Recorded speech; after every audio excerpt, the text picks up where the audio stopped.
Pois é, então é com enorme alegria que eu vou matar a saudade desse meu querido amigo, senador da República, Otto Alencar. Otto, bom dia, rapaz. Como vai você, meu amigo? Bom dia, Mário. Bom dia a toda a equipe. Feliz Natal a todos, inclusive para a equipe e para os seus ouvintes.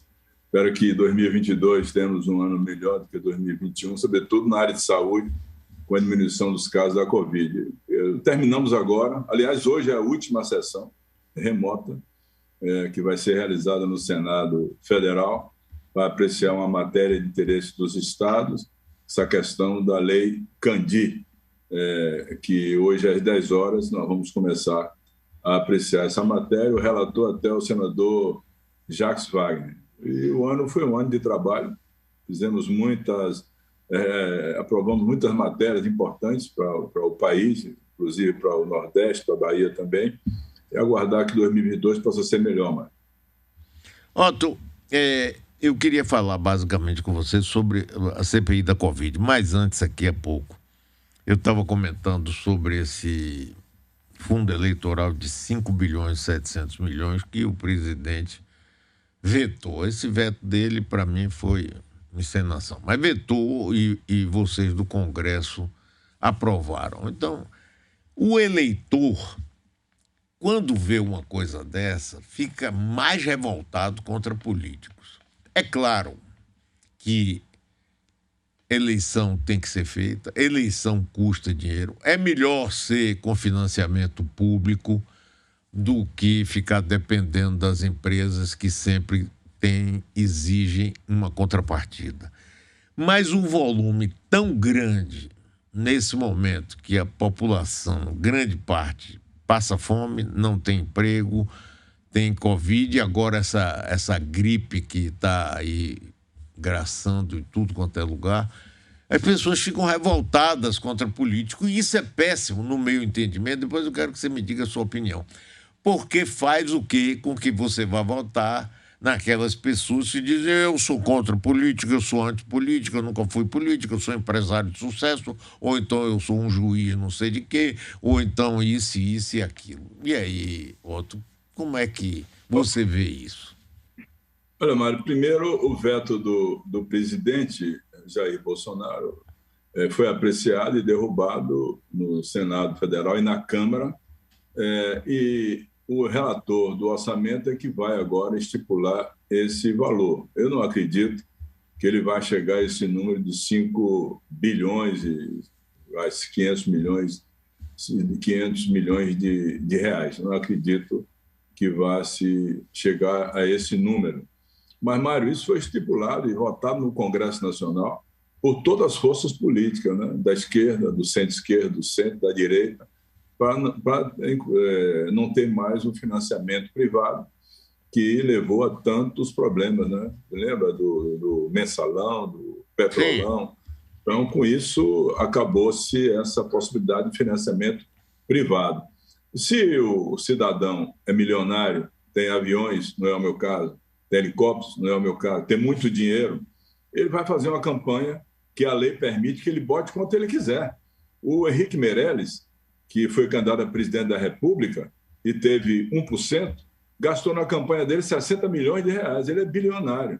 Tem gente que não é. Então, a representação do povo que vai para uma Câmara de Vereadores, para a Prefeitura, para a Assembleia, para a Câmara dos Deputados, para o Senado, vai fazer como? Se ele não tem recurso para competir com quem é milionário, é rico. Por isso, foi aprovado no Senado Federal e na Câmara já há algum tempo esse fundo eleitoral e que o presidente vetou. Interessante que o presidente da República vetou e o partido que ele está afiliado foi o partido que mais votou para aumentar o fundo eleitoral. Então, é uma hipocrisia por parte do próprio presidente da República, quando ele filiado no Partido Liberal, o Partido Liberal foi quem comandou a derrubada do veto para se chegar a esse número aí, e que não vai ser esse número, com certeza absoluta.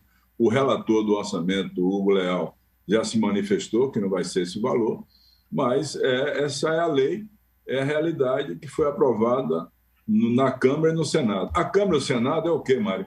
É a representação do povo brasileiro. né? Não tem outra saída.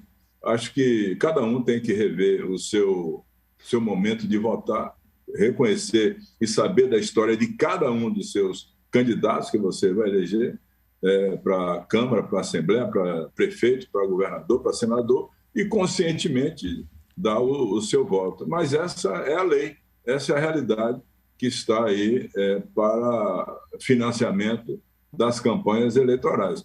O teto dos gastos, Mário, em 2020, está concluindo agora, foi de 1,620 trilhão de reais. Para 2022, será com o reajuste pela inflação, será de 1,810 trilhão de reais. Então, esse é o teto dos gastos. Essa quantia, que eu não sei se vai ser 2, 3, eu acho que não será 5, absolutamente, vai ser retirada disso, mas é a lei.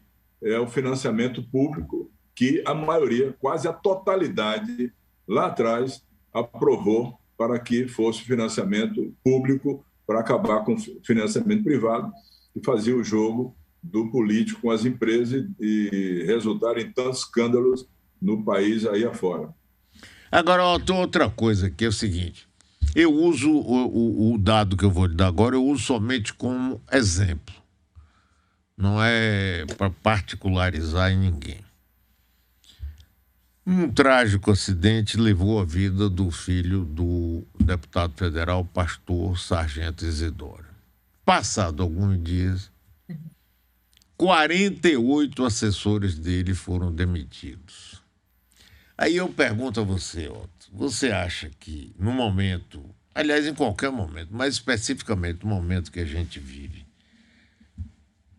o Congresso Nacional, o Judiciário, o Executivo, as câmaras municipais, as assembleias, não deveriam dar outro tipo de exemplo ao invés de manter esse funcionamento que todos nós sabemos que é caríssimo? Olha, Mário, eu acho que você tem certa razão, mas tudo numa Assembleia, numa Câmara de Vereadores, numa Assembleia, numa Câmara dos Deputados, no Senado, é feito por maioria. Se você for olhar as votações, nunca são por unanimidade. Então, nesse caso, você tem razão. Eu acho que o custo do Congresso é muito alto, como é alto também das Assembleias. Pode ser que seja uma ou outra Câmara, não quero generalizar nas câmaras de vereadores, isso pode ser revisto. Mas é a lei, foi aprovado, e já não é de agora, viu, Mário? Isso aí é há mais de 30 anos que essa estrutura está aí montada. Eu, por exemplo, não era senador quando essa legislação foi aprovada no Senado e na Câmara dos Deputados. E ela está lá, em vigor até agora. No entanto, eu devo lhe dizer que um mandato parlamentar, para ser exercido na sua plenitude, é um trabalho muito, muito duro. Hein? Não é assim fácil para chegar e ganhar a eleição para deputado estadual, federal, para senador, não. Corre mundo, né? Sobretudo aqui no estado da Bahia, que tem uma extensão territorial muito grande, se viaja muito. Eu não posso fazer um levantamento para você, mas nesse ano agora, de 2020, eu devo ter visitado de carro, a maioria das vezes, mais de 100 municípios. Isso tem um custo. Isso não é fácil. Representando os meus municípios, levando obras ou resolvendo problemas de ordem de legislação, mudando legislação. Agora mesmo fizemos muitas mudanças na legislação que beneficia municípios e os próprios estados do Brasil. Então, isso demanda muito tempo e não é fácil. Ou seja, não cai do céu, Mário, um mandato. Não cai no colo de ninguém. Você foi candidato a prefeito, eu lhe pergunto, a sua eleição foi fácil para você conseguir se eleger prefeito de Salvador? É fácil? Qualquer um faz isso? É chegar e ganhar e não tem dificuldade, não tem viagem, não tem trabalho, não tem luta, não tem noite perdida, não tem risco de vida. Tudo isso, quem está de fora não está entendendo, pensa que é um mar de rosa e não é tão assim como as pessoas pensam. Otto, fale agora sobre a CPI da Covid. Nós acompanhamos, você foi um dos mais destacados membros da CPI. Teve gente, inclusive, que achou que você não era nem médico. Eu também fiquei desconfiado. E digo, rapaz, o pior que eu fiz. Eu fiz consulta com ele várias vezes, ele me tratou. Eu digo, será que ele é curandeiro, rapaz? Esse cara é um charlatão? Sim. Ô, Mário, Que fim levou? eu tive até que pegar meus atestados todos de residência médica, que fui professor, e botar nos blogs, porque os bolsonaristas, mano, eles colocaram mesmo, terminaram querendo me desqualificar porque eu contestava o negacionismo, a falta de conhecimento científico, médico das pessoas. É aquele debate com a Nise Yamaguchi, que eu pensava que ela tinha conhecimento profundo sobre a doença, ela não tinha, com outros Ela médicos conhecia, também, era papel, ela ficava pegando. Você fazia uma pergunta, ela ficava... Rapaz, essa cena é incrível. Você fazia uma pergunta simples, que um médico deve saber, ela ficava no papel e não respondia. E depois você foi acusado de ter sido grosseiro com ela. Não fui grosseiro. O tempo todo era doutora, a senhora, a vossa senhoria. E também, Mário, aquela questão da Prevent Senior. Né? A Prevent Senior foi um crime contra a vida. Nós provamos isso. Eu tive a oportunidade de começar a investigar. Chegamos ao senhor Tadeu Frederico de Andrade, um dos pacientes que iam para a morte e conseguiu se salvar.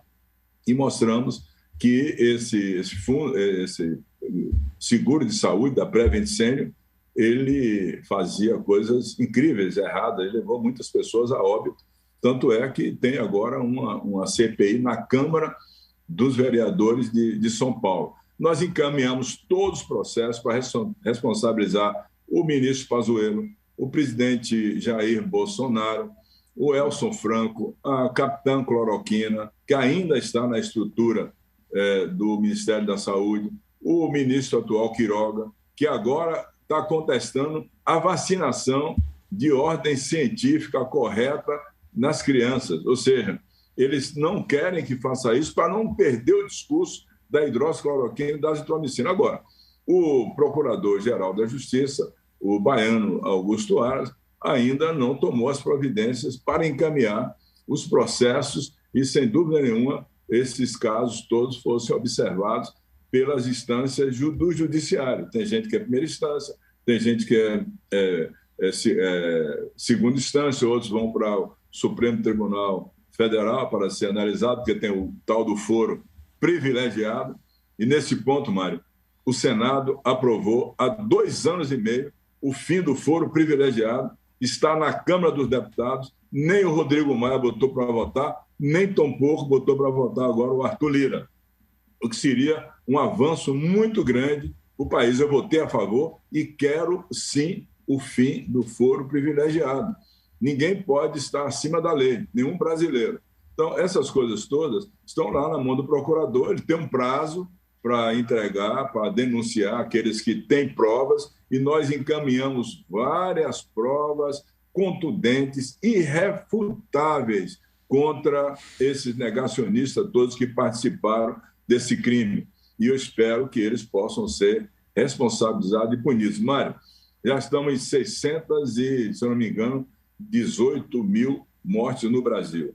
Se nós tivéssemos começado a vacinar em dezembro do ano passado, com a Coronavac, e agora, em janeiro desse ano, com a Pfizer, nós teríamos menos da metade dos óbitos que aconteceram no Brasil. E o grave disso tudo, Mário, o grave, 73% dos óbitos são pessoas com mais de 60 anos, 90% deles aposentados, que eram provedores das famílias, que com a aposentadoria sustentavam o filho desempregado, o neto que não podia estar na casa dos pais. Esse é um crime contra o Brasil que vai ficar marcado na história do Brasil, e o grande responsável... Agora, Otto, e se o Procurador-Geral da República seguir um antecessor dele, na época, acho que de Fernando Henrique, e se transformar no engavetador mor? O que é que vocês podem fazer? Porque, veja bem, desde que encerrou a CPI, rapaz, olha, o que saiu aí, inclusive o líder do governo na Câmara continua líder do governo, continua com todas as prerrogativas, foi denunciado por um colega, não é? O presidente da República disse que só podia ser coisa dele. Aquela compra que ia dar 400 milhões de dólares de propina, não se fala mais, vai lá para a Procuradoria, se ele engavetar, daqui a pouco recesso, fim de ano recesso, vai começar lá para fevereiro, março, aí já está na eleição e não vai para lugar nenhum. Você aceita que isso não resulte em nada, Otto? Nós vamos ter, agora depois do final do ano, vai ter o recesso, vamos ter a reunião do G7, que são os senadores que tomaram a decisão de abrir a CPI e tiveram a coragem, Mário, de enfrentar a estrutura do governo, porque o presidente colocou Receita Federal, Advogado-Geral da União, CGU, contra todos nós. Mário, eu algumas vezes desci no aeroporto de Brasília e passei no corredor polonês dos bolsonaristas. Descia do avião, quando chegava lá de fora, eles marcavam o horário nosso para agredir, para xingar. Por exemplo, alguns deles me chamavam de comunista, você imagina, eu tinha uma posição de centro, né? Eles me chamavam de comunista, xingavam, queriam agredir a nós, e nós tivemos essa coragem de ir até o fim. Não vai faltar coragem para o G7 para responsabilizar o Procurador-Geral da República, ele tem que tomar as posições dele. Nós já tivemos uma reunião preliminar a esse respeito e poderemos ter outra nesse sentido, para verificar o que foi encaminhado e como foi encaminhado. Eu acredito que ele tenha já tomado a decisão de distribuir esses casos todos, essas denúncias que foram encaminhadas, né? Algumas pessoas responsabilizadas por isso para os determinados assessores ou os membros do Ministério Público, e a partir daí nós tenhamos essas denúncias encaminhadas para o Poder Judiciário para apreciação. Não pode ficar impune a morte de mais de 616 mil brasileiros que foram a óbito por essa doença tão grave, que é uma doença virótica, que é só controlada por quê, Mário? Por vacina. Não tem nenhuma outra virose que não seja só controlada por vacina, são todas. O Brasil tem o que hoje? 20 e tantas viroses, que a maioria delas foram controladas por vacina, né? Sarampo, varíola, paralisia infantil, H1N1, hepatite, todas eram coqueluche, todas controladas por vacina. Foi essa única virose que apareceu no Brasil que o presidente Bolsonaro achava que era controlada por hidroxicloroquina, uma medicação usada para protozoários, como nós mostramos lá. E essa opinião dele, muitas pessoas usaram, ele a defende até hoje. Ele está criticando a vacina. Na declaração dele, ele disse que quem tomasse a vacina podia ter AIDS. É de uma irresponsabilidade sem tamanho. Isso está já no Supremo Tribunal Federal, que foi encaminhado para apreciação e está na mão, inclusive, se não me engano, do ministro Alexandre de Moraes, que teve coragem de enfrentar todas as ameaças junto com os ministros que foram feitas ao Supremo Tribunal Federal, e não foram poucas. Aquele 7 de setembro, aquela tentativa de golpe, não vai ser esquecida absolutamente. E foram as Forças Armadas, a população em geral, e também os ministros do Supremo que tiveram a coragem de não permitir que o presidente da República ensaiasse um novo golpe militar, levando um conflito entre os brasileiros, né, sem nenhum motivo. A democracia tem que ser respeitada, a liberdade tem que ser respeitada, o Estado democrático de direito tem que ser respeitado. A democracia é pelo voto, livre e soberano do eleitor. Ele escolhe os seus comandantes em todas as esferas de governo para governar um município, um Estado ou uma nação. Agora, Alto, me diga uma coisa. Eu vi aqui o general Augusto Heleno, chefe do Gabinete de Segurança Institucional, um dos mais próximos auxiliares de Bolsonaro, dizer que tem que tomar duas injeções na veia de Lexotan para evitar que o presidente vá em cima do Supremo Tribunal Federal. E aí, rapaz, você como médico, você acha que uma pessoa resiste tomar todo dia 2 injeções na veia de Lexotan e fica...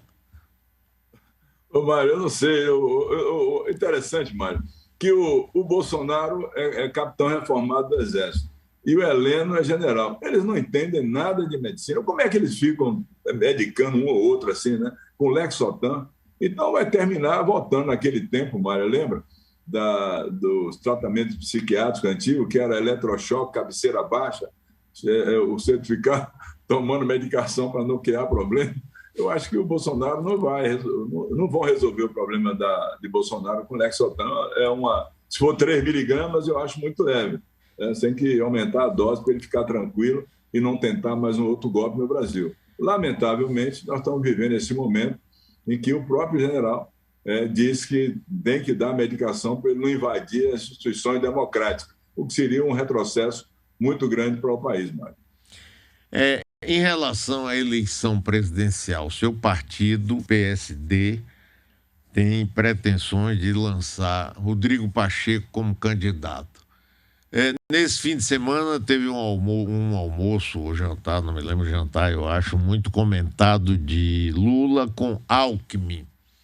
Como é que você está vendo? Tem Sérgio Moro querendo retomar o papel do herói brasileiro, porque num determinado momento ele era o herói do país, inclusive admirado internacionalmente. E Ciro Gomes, que recebeu uma visita da Polícia Federal, extemporânea, sem ele ocupar cargo político nenhum, etc. Como é que é isso tudo aí? Tá difícil de entender, Otto. Me ajude aí, rapaz. Olha, o PSD, que é o meu partido, o presidente é Kassab.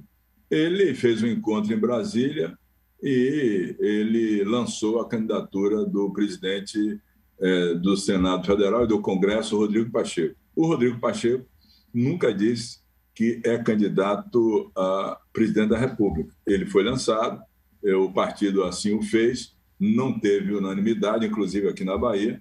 Eu não me manifestei, porque eu tenho uma aliança aqui com o governador Costa, o senador Jacques Wagner, o Anjo-Coronel, todos os partidos da base, né? E nós vamos tomar uma decisão aqui conjunta, né? Nosso candidato, preferencialmente, será o ex-presidente Lula. Quanto ao Sérgio Moro, que foi juiz e condenou tantas pessoas, destruiu, inclusive, parte da estrutura das principais empresas brasileiras, podia punir as pessoas e permitir que as empresas continuassem gerando emprego e trabalhando, mas as pessoas deviam ser presas, mesmo que ele errou ou tinha provas contundentes, mas em algum caso houve exagero. E ele se perdeu muito, Mário, no momento que ele aceitou ser ministro da Justiça de Jair Bolsonaro. E ele conhecia perfeitamente quem era Jair Bolsonaro, um deputado federal de 7 mandatos. Jair Bolsonaro ocupou a Câmara durante 28 anos. Não apresentou um projeto, não foi presidente de nenhuma comissão importante, não relatou absolutamente nenhum projeto importante. Todo o Brasil conhecia o presidente Jair Bolsonaro. Era agressividade, era acusação à imprensa, era a situação que ele criou várias vezes, né, defendendo o golpe militar de 64. Então, quando o Moro foi ser o ministro da Justiça de Bolsonaro, ele se perdeu completamente. Se ele continua juiz, tudo bem. O juiz, ele viu a lei, deu a sentença, mesmo errada em alguns casos, porque ele exagerou, como foi também o Deltan Dallagnol, que até fez meia-culpa e o Conselho Nacional do Ministério Público assim também entendeu. Eu acho que o Moro perdeu muito de credibilidade, inclusive quando ele ficou ministro da Justiça e tentou ser indicado para o Supremo Tribunal Federal. O Bolsonaro não aceitou indicar para o Supremo Tribunal Federal. Ele várias vezes foi em reuniões com o próprio presidente dentro da sua estrutura desqualificado. Várias vezes o Bolsonaro colocou palavras duras contra ele. Ele continuou ministro da Justiça, portanto, ele perdeu muito de credibilidade nesse período em que ele passou a ser. Não quero nem julgá-lo muito como juiz. Nas suas decisões, ele pode ter errado ou não, porque nem todo mundo tem a decisão de dar uma sentença exclusivamente dentro da lei. Por isso, o próprio Sérgio Moro, ainda ministro de Bolsonaro, quando foi ao Senado Federal, ele queria defender a tal da hermenêutica. A hermenêutica o que é, Mário?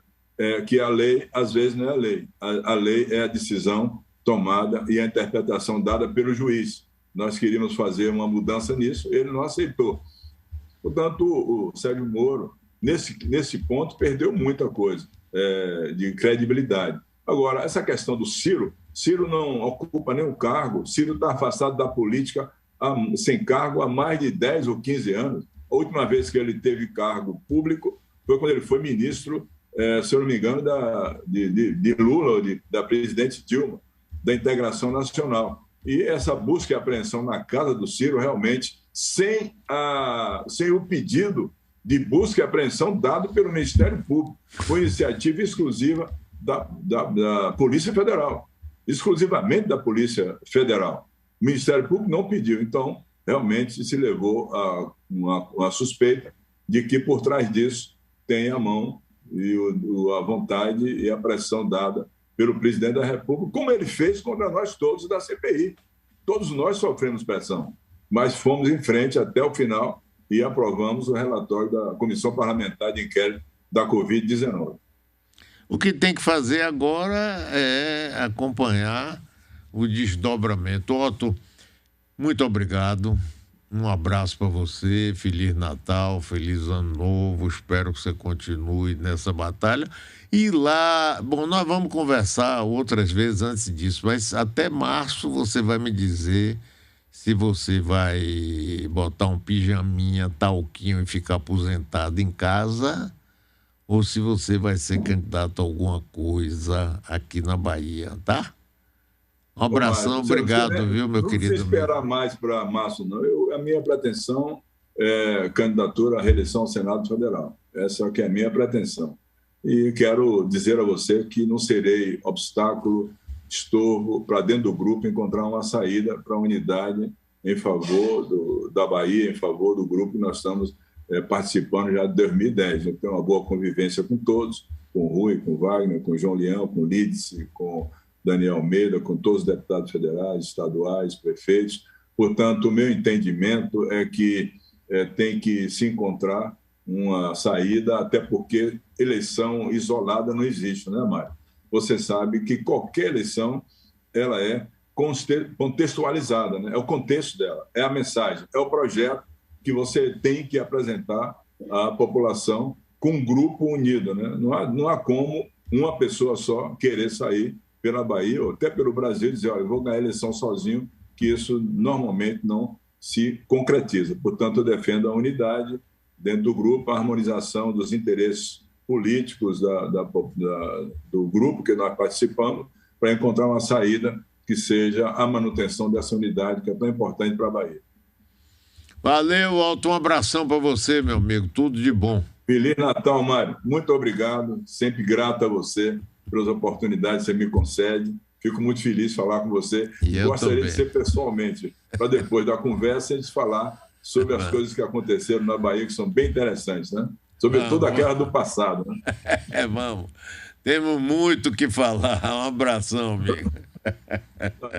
Você obrigado, tem recados aí, essa menina?